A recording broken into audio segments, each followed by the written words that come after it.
Welcome to Luca and Miguel. Enjoy the video. You start by confirming power. Place the Joycon on the switch or a known good USB-C charger for at least 30 minutes so the LED can respond. Next, attach the controller to the console rails firmly. A soft click verifies mechanical contact, which often restores the light. Once done, clean the rail contacts with 70% isopropyl on a lint-free swab to remove corrosion or grime. This fixes most intermittent contact issues. Now, make sure firmware isn't the culprit.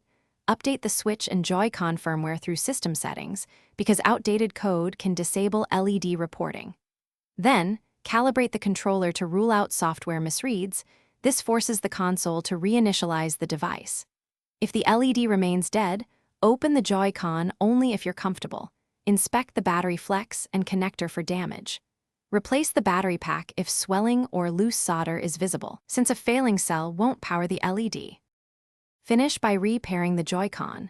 Go to Controllers, change grip/order and press the sync button for 3 seconds to force reconnection, which reinitializes LED state. Then test the lights by attaching the controller and navigating menus or launching a game. This exercises the LED commands. If nothing changes, perform a full console power cycle and, if possible, test the Joycon on another switch. Key troubleshooting tip.